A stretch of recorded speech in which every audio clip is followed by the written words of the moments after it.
Good evening, everybody. I'm Tarek Fattel. And I'm Randy Rosenblum. And this is SoCal Prep Report.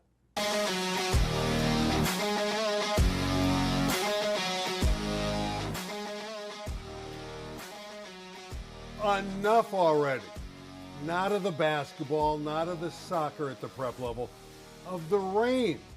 What happened to my Southern California? It's raining every day. Tarek, cats and dogs, rain.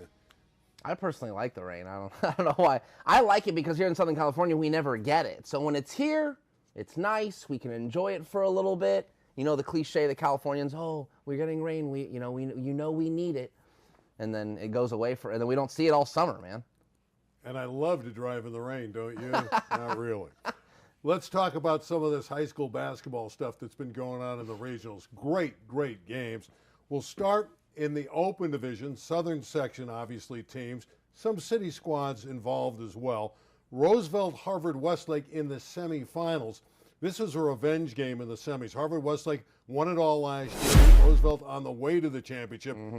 But this time, the team from Roosevelt Eastville got their revenge. Yeah, Harvard Westlake beat Roosevelt twice in these big games last year, once in the section final and next in the regional final as well. Things have changed this year, and we'll get to that in a second. But in this particular regional semifinal, they get the best of Harvard Westlake, Nick Kamenia, a player we've loved for 4 years, two back-to-back state championships for Harvard Westlake. His career is over, and Braden Burries continues on. What I found interesting is this is a situation where they missed Trent Perry, the great player that went on to UCLA. He was the leader of the Wolverines the last couple of years. When push came to shove without Trent Perry, it made a huge difference. All right, Notre Dame earned another crack at that fine team from Roosevelt Eastville, beating St. Joseph of Santa Maria and ending the career of really a great player. Yeah, Tunde Yesufu, who goes down in the books as California's all-time leading scorer, a fantastic feat, and I don't know how long he'll have that record because Jason Crow Jr., who's now at Inglewood, will probably catch him. However, one last fact worth noting, that was Tunde's first ever loss at home in his 4-year career. That's how much winning that team has done up in the Central Coast. Yeah, they've really had a great program. All right, that set up the final. That was Tuesday in the regional championship, Roosevelt Eastville. Notre Dame, again, Roosevelt had beaten them in the divisional championship to win the section, and they got him again behind Braden Burries and 37 points. Yeah, there's no question. Mr. California, Player of the Year, the list goes on of all the awards. It's going to be Braden Burries. He's going to sweep everything. He's a McDonald's All-American. We don't know where he's going to college yet, but he can pretty much write his ticket wherever he wants to go. 37 points, and he's getting to the point where he's so good, he just wills his team to victory. And he's got a supporting cast in Miles Walker and Isaac Williamson, and a great coach in Steven Singleton, but Burries is the guy. Williamson had 21 points in the victory. As for Miles Walker, a double-double. 10 points, 10 assists. He's a guy that's in the gym at 5 o'clock in the morning every day. 5'9". Walker's got a scholarship offer to Irvine. Yeah, I wrote a feature on him earlier in the year. He's basically the heart and soul of this team. He does all the little things and all the right things as a point guard to keep that team going. He's kind of like you in the show. It just gets, make sure everything's together, gets the show going where it needs to go. You're kind of like Miles Walker. Yeah. That makes me Braden Burries. I've been compared to Miles Walker a lot. Yeah, that makes just me. Try to keep the show connected. Just want to make sure you know that it makes me Braden Burries. Okay, go ahead. Well, he knocks down the shots. Tarek knocks down the shots.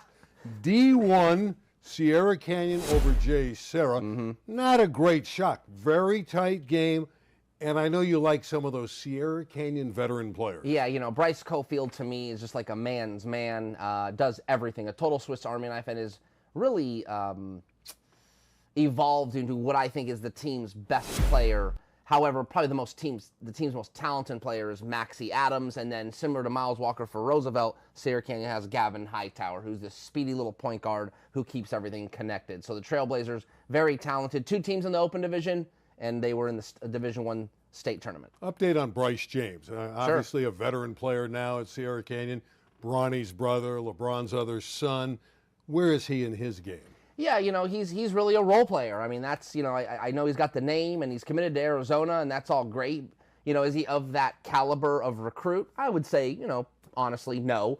But he's about 6'6". He can really shoot it. And yeah, again, he's just a role player, and that's okay. Yeah, there's nothing wrong with being a role player on a good team. So that's what Bryce James is. The other semifinal in D1 was a good one. Redondo Union and Miracosta. You could see the final score there. Redondo Union winning by 6. Yeah, Reggie Morris had a game plan for these guys. Don't forget, these are league foes. So this was the third time they had played. They had split the first 2 in the regular season. In the Bay League, they split the Bay League championship. But Redondo Union, Hudson Mays, S.J. Madison, Chris Sanders, good team. They end up getting the victory. D1 final Tuesday to go to the state championship. It was Sierra Canyon getting by Redondo Union. Gavin Hightower was sensational. Yeah, he got to the line 15 times. He was 15 of 18 from the free throw line. This is a Sierra Canyon team that likes to play helter-skelter under Coach Andre Chevalier. They speed you up, they play fast, they attack the rim, and they can shoot the 3 as well. So Bryce Cofield played well, Maxie Adams. Sierra Canyon will now be in its 4th state final in school history. Yeah, they do a great job every year. They've won the Open before, but they have a real shot in D1 at the state level. Sierra Canyon, Andre Chevalier back in a state final, having a great coaching career. All right, let's check in at the D2 level. Bakersfield Christian over Riverside Poly. Yeah, I don't know too much about this game other than Bakersfield Christian is really, one of the Bakersfield High School, one of the better programs up in Bakersfield. So they're always in the mix, whether it be in their sectional tournament or their state tournament. So no surprise, here they are again. We do know a lot about the other regional semifinal at this level. Westchester again playing Chatsworth. Westchester beat them for the LA City Championship. But Chatsworth and Arenas got them this time. Yeah, I think there's no surprise here. I don't know. We were at that final, Randy, and to me, Chatsworth wasn't firing on all cylinders. Their big man, Taj Unakalu, didn't play all that great, and a couple other guards weren't making shots, and Ariza, I think, had 33 points. It just wasn't enough. Or, excuse me, Arenas had 33 points. So something about this game made me feel like if Chatsworth just comes as a whole and plays like they're supposed to, they win, and they did pretty handily. I don't like to correct you, Please. but it's Una Wakalo. There we go. No, hey. I think it's Una Wakalo. I'm all for it. He's a volleyball Hey, at least guy. I went love for volleyball. it. At least I went for it. You did go for it. Yeah. Una Wakalo. No, you're right. It is Una Wakalu, yeah. Okay. Yeah. It's good to be right once. You usually beat me on everything. Yeah, when you're the Burries of the team, Yes, you're the guy.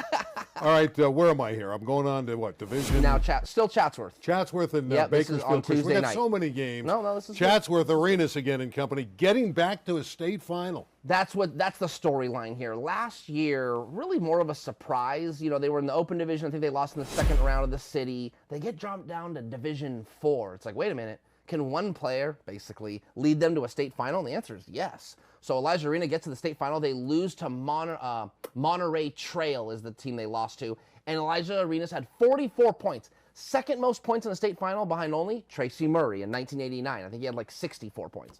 So here they are back in the Division II state final. Kudos to Elijah Arenas, now a senior who's reclassified, committed to USC, and a McDonald's All-American. Don't forget Una Wakalo. Yeah, you're right. He's on Chatsworth. You're right. It's part of the supporting cast. No, he had a much better game in the second in this third round against Westchester. He's a really good rebounder, by the way.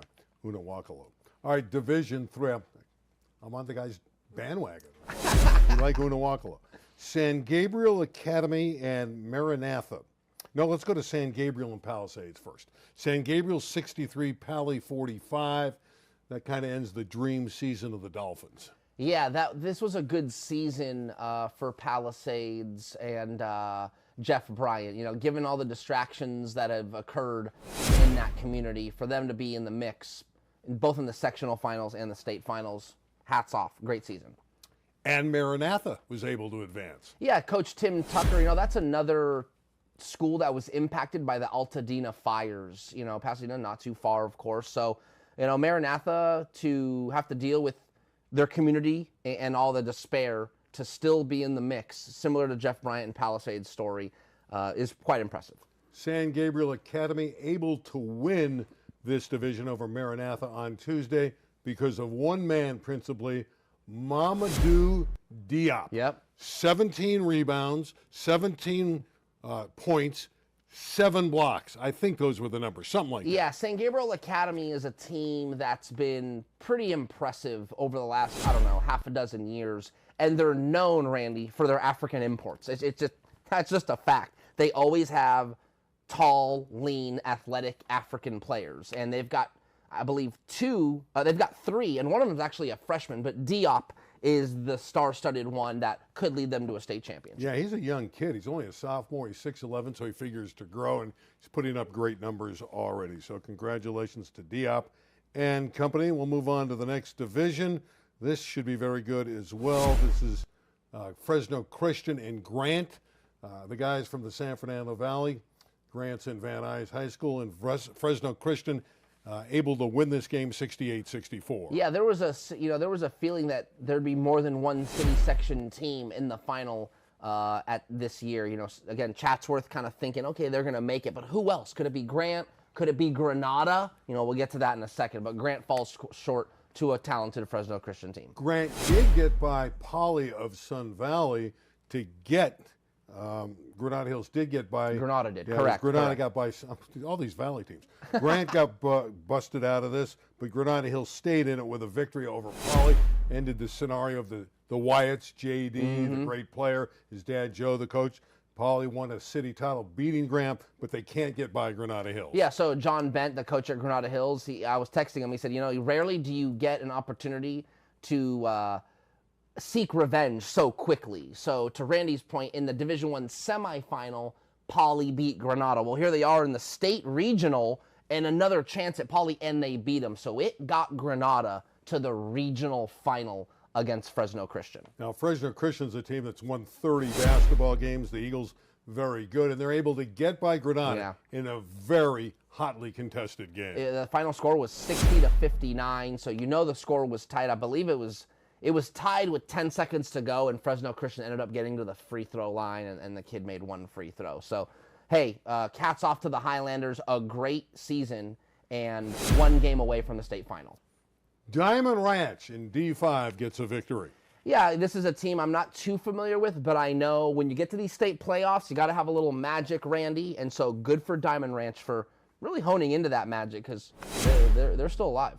Getting by Wilson there, and then Math Science College Prep got a victory. They got a young man, Anthony Moore, averages 18 a game.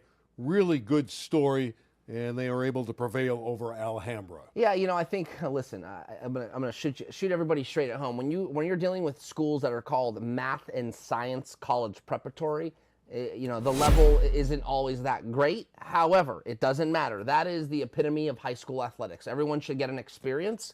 And good for that school, an LA City section school, for making a run to the regional final. And Diamond Ranch got them in the finals. Yes, so did. The team, the Math and Science squad, bowed out, but they did make it to the regional final. Yeah, that's a remarkable look for the community, for the school to get that far. I'm not too familiar with the roster. Maybe they have some returners. Maybe they can make a run at it again next year. Long time ago, I think it was 2004, they had the Malice, the Palace. Remember all that fighting in the NBA? Yeah, the Malice at the Palace. You got it, yeah. Yeah, 2004, and Ron Artest was in the middle of it. It was Detroit against Indiana. Yep. Artest went into the stands. Well, I know, Tarek, you had a similar situation. Fortunately, this basket brawl was not in Southern California. Yeah, it was in Pennsylvania between two schools in the playoffs, and maybe I'll just let the story play out. So this is how this thing really starts. A traditional foul call, and a Uniontown player in the burgundy jerseys off the screen goes and dunks the ball after a foul has been issued. So referee gives him a tech, starts going at it with a fan or a parent. That's never good. But the young man fouls out. While the foul shots are being taken before the technical fouls, there's some activity going on behind the Medville bench. A fan getting into it. Looks to be cooler heads prevailing. Okay, administrative coaches getting into it. Uniontown players going back to their bench. But I circle this Uniontown parent that comes down the aisle, walks over behind the Medville bench, and just starts throwing haymakers. And this is where the trouble ensues. Butt crack showing. We got police radioing in for help. players start chasing down fans. This is Uniontown player again in the burgundy here, chasing down a fan or a student, knocking him to the ground. Medville in the white, and Medville up with about 3 to go, 63-55 in this playoff game, according to reports out of Pennsylvania. No winner has been decided. Frankly, what makes this more dramatic is the 2 arrests quickly made as things settle down. One man to the right of the gym gets put up against the wall, and the other gentleman is who we pointed out earlier in the video. Drama in Pennsylvania. Time for point counterpoint. It won't be talking about fighting amongst students in the stands. We have really good student athletes in California. They would never do that. Anyway, this week, the games in Sacramento will be played at an NBA arena, Golden One, the Golden One Center. Should high school basketball be elevated to that kind of arena with a different backdrop? Tarek, you're up first. The quick answer is yes. At this level, when you've reached the championships, it's never bad to give a high school athlete the elite experience. Why? Because you pretty much know it's very unlikely that they'll get that experience again. I believe a very small percentage of high school athletes, like 5% maybe in the whole country, go on to play collegiate athletics where they even might play in arenas as such. And then you're talking less than a percent that go on to play in the professional realm, whether it be in a big stadium for football or a big arena like basketball. Give them their shine, give them their fun. I say yes to the arena. I hate it when baseball is played at Dodger Stadium for the city section. I know it's a great honor to get there, but it's a different game. When the ball gets by the catcher, they run around the base pass. It's not like a high school baseball field. Same thing with the basketball arena. The backdrop is bigger, the court is bigger. You're going to see very poor shooting for both the boys and the girls. The games will be lower scoring. I don't find the games as much fun because the teams are not playing the same game. I want the same game. And there's big enough high school arenas to accommodate crowds. I think of Modern Day here in San Adam, well over 2,000 in their arena. You can get fans in a nice high school arenas. There is no way they should be playing in the NBA arenas and shooting air balls all night long. That's my thought. And that's point counterpoint. Tarek takes me to task every time. No, you're good. You're good. No, it's a good take. You could argue that in these bigger places, the game can can be altered. However, last I know we're not debating anymore, but I will say for those high level games, like the Open and Division I with those big, strong, athletic athletes out there, it does make it more fun. That's his take. Okay, let's talk about the ladies. We'll talk about the Open Division. We'll start with the semifinals. Yeah, the girls are going to be playing in Sacramento as well.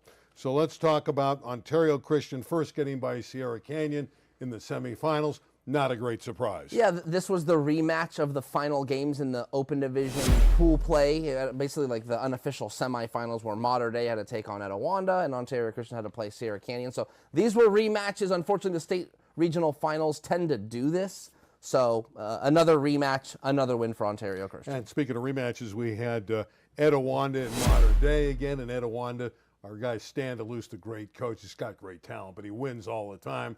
And Etiwanda with another shot at Ontario Christian after beating Mater Dei. Yeah, you know, I think having to beat a team again within that close proximity, like I mentioned earlier in the show, you know, Granada beat Sun Valley Poly and boys and so on and so forth. But yeah, it's hard to beat a team again, especially when they have revenge on their minds. Ontario Christian had knocked off Etiwanda twice, including in the CIF Southern Section Open Championship. But in this regional final, Stan DeLuce and Etiwanda finally stopped Ontario Christian. He's on the loose. We call him Stan DeLuce. And that's right, on Tuesday night, Etiwanda did get that sweet revenge, and the Eagles will be in the Open Division final for a third straight year, and they're going to take on Archbishop Mitty for a third straight year. And one last fact, Archbishop Mitty's in their fourth straight Open Division final because previous to those three matchups against Etiwanda, they fell to Sierra Canyon and Juju Watkins. So poor Archbishop Mitty is going for a fourth time And they've lost their previous 3. So they're 0 for 3 going into Open Division Final Four. And one of those losses to Etiwanda was a putback basket Yes. at the buzzer that Yes. really was heartbreaking. But hey, credit Etiwanda. They're looking for their 3rd straight state championship. All right, let's look at D2 in the ladies. Sage Hill is a very good team. But first, Windward was able to knock off Fairmont Prep. Yeah, this Windward team is talented. They were in the Open Division and, sharpened their tools, so to speak, against some of these juggernauts. So then when you get down to Division 1, there's really nothing you haven't seen. So kudos to them for making a deep run. And really one of the favorites here, Sage Hill, was able to knock off Brentwood. Same exact scenario. They were in the Open Division and didn't see a lot of victories in pool play, but was able to drop down to Division 1 and take advantage. And again, Sage Hill wins on Tuesday over Windward. Sage Hill goes to Sacramento. Yeah, and there's some backstory to this because if Kobe Bryant's daughter Gigi was in high school, she'd be going to Sage Hill High School. That's everyone pretty much knows that. All her little Mamba Academy players that she grew up playing with, they all play at Sage Hill. So there could be a nice storyline there. We'll check another bracket. This is actually D3. D2 didn't have a lot of Southern California presence. Modern Day of Chula Vista over Palisades in one of the semis. Yeah, Modern Day Catholic made a run. I think one of very few San Diego teams that made a run in the regional playoffs. And then El Camino Real played another city school, knocked off Garfield, so ECR advanced. Yeah, that was a surprise. I didn't expect Royal girls to make as deep as a run as they did, under a new coach, I might add. So kudos to the new coaching staff and the Royals for making a deep run. Then Modern Day won the regional final, not a surprise. Again, that's Modern Day of Chula Vista, knocking off El Camino Real. All right, Division 4, Cantwell Sacred Heart over Gar. These are 2 teams I'm not really familiar with. I know they're in our local area, so give Cantwell Sacred Heart credit there, winning a close one. And then Whitney of Cerritos was able to win over Granada Hills. Yeah, that was a tough one. Ray Colston, the Granada Hills girls coach, another deep run. They actually made it to the Division 3 final, I think it was. Division 3 final last year. This is Division 4 now we're talking about, right, Randy? Yeah. So, yeah, they were a couple games away from reaching another state final. After falling short last year. I'm impressed that you kept that correct, that you knew it was Division 4. Yeah, there's so many divisions that seem to get lost here. Yeah. All right, and again, Whitney was able to knock off Cantwell Sacred Heart, and it's Whitney that advances on to Sacramento. Let's turn our attention to some soccer action. We don't cover a lot of soccer, but we will give some kudos to these championship teams. Their finals are done in the regionals. Let's start with Bishop Amat over San Pasquale in Division 2. They won that one 2-1. Then I'm going to go back to D1 in a moment. But let's give some credit first to Bishop Amat. Yeah, I think that game ended in dramatic fashion. Right. So, hey, the good thing about soccer, I love soccer. It's one of my favorite sports. I don't get to talk about it enough because, if we're being honest, the readership isn't a huge fan of high school soccer. But when it comes to the pros and things like that, love soccer. And I don't know if there's much drama better in sports than like penalty kicks or like a golden goal, things of that nature. So tight games at the end of a soccer game, hard to beat. That was D2, and I wanted to reverse them because D1 was not much of a match. As it turned out, J. Sarah blanked Loyola 4-0. Congratulations to J. Sarah, easy win. Let's move down to D3. Heartbreaking for Larry Zavala. He's the producer of our show. He's a Bell alumnus. Bell right down the street from here. Bell got to the Division III regional final and lost to Harvard Westlake. The Wolverines beat Bell 3-2. I feel bad for Larry. And he just celebrated a birthday. Oh, Bear. No, I think he'll live. Hey, listen, he's still riding high off the City Section Open Division Baseball Championship they won at Dodger Stadium, so he's good. That'll last him a couple of years. Bell fell short, and it's at Harvard Westlake. That's actually a school known for its girls soccer. Usually, is the prominent soccer program there. For the boys to get a regional title, kudos. Those were the boys' games. Let's go over quickly the soccer girls scores. The highest division was Santiago Santa Margarita, and this is a perfect example of what you talked about. It finished 1-1, and it was won in penalty kicks in the shootout. The Sharks won it 3-1. Wow, yeah, that sometime, and that's the ultimate equalizer right there. No pun intended. Soccer equalizer. I like that. You're clever today. Yeah, I really appreciate it. Yeah, in penalty kicks, hey man, there's definitely skill and a little bit of luck, but penalty kicks, Randy, you and I could go out there and we got a chance. So penalty kicks really makes things an even playing field. In Santa Margarita, they're the juggernaut in that game. Maybe, so for Santiago to knock them off is quite the feat. Maybe you could go out there and get the No, penalty you could kicks. do it. I don't. Listen, you could go out there and play basketball right now for math and science college preparatory. Well, they are a city section, and I did go to the city. So, maybe, who knows? I like your chances. I was a JV basketball player at best. We'll either post you up or put you in the corner. Yeah, we'll be fine. I would get taken to task. Torrey Pines over Olu in D2 girls. Torrey Pines from San Diego, great program. Okay, yeah. Hey, and again, when it comes down to the one, I will say this, not so much about the game. Soccer, I think they're going to start to work on it in baseball too. Some of these sports don't go to state championships. They finish at the regional finals. I'd like to see soccer have a state champion. Sure, I agree. All right, we'll quickly go over these last two. One by Patrick Henry, another San Diego school over Warren. The Bears didn't come out of hibernation. They got beat 5-0.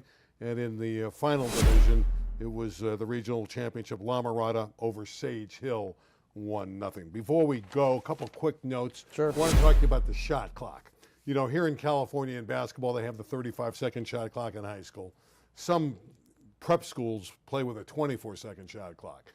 But it's interesting that most of the country has a 35-second shot clock for the girls and the boys. But there are still 20 states that have no shot clock. They're in the Stone Age. In fact, a couple of years ago in Oklahoma, there was a 4-2 game. That's absolutely crazy. Why don't we have a shot clock universally across the board? Just recently, there was a story that caught wind this past week. I believe it was Virginia. It was a championship, district game, and no shot clock. So they just held onto the ball, and the end of the first quarter was 1-0, and so that's how the team ended up winning, just keeping the ball away. Last thing I'll say about that, though, as much as you want to blame a team for holding the ball, well, the defense can pressure, so it's on both teams. Couple great games we'll talk about quickly that are in the state before we say goodbye. Chatsworth against Sacramento Jesuit. Will Chatsworth win this state title? Yeah, I'll lean Chatsworth, though I think that game will be tight. We're talking boys. Roosevelt, Archbishop Reardon from San Francisco. Now, Reardon is 29-1. Yeah, they're talented. And has won 20 in a row. Yeah, their only losses to Jay Sarah. What does that tell you? Jay Sarah didn't even make it out of the open sectional. They had to drop down to Division I. Never compare scores. You can get in trouble doing that. I'm comparing talent. Give me Braden Burries. Okay, you like that? All right, you won the argument. That was a really good comeback. That might have been the best one you had all day. That was really good. They'll be fine. And in girls, of course, Etiwanda, and we mentioned this earlier, Archbishop Mitty, who comes in with a 15-game winning streak. Should be a fun game. Mitty, though, is missing a player. Very, very possible that Mitty can win the game. They are missing their McDonald's. They're not their McDonald's. It's like a junior All-American. Her name is McKenna Wilichko. She's can go wherever she wants type player. She tore her ACL earlier in the year. They'll be without her, so it's going to be tough for Mitty to take down Big Bad Etiwanda. If Etiwanda wins this again, and you think they will, and so do I, how great of accomplishment is that to win 3 straight? I'll let you ponder that. 3 state titles in a row, potentially, for Etiwanda. Travel safely to Sacramento. Yeah, 3 state open finals. No one's ever done it. It's only been done twice. Thank you. I leave Thursday. I'll be back Sunday, and we'll see you next week. All right, we'll see you next Thursday right here on SoCal Prep Report. Have fun, everybody. Enjoy the state finals. We'll have the recaps next week. Good night, everybody. Here goes that arm again. Too much rain. It never stops raining here.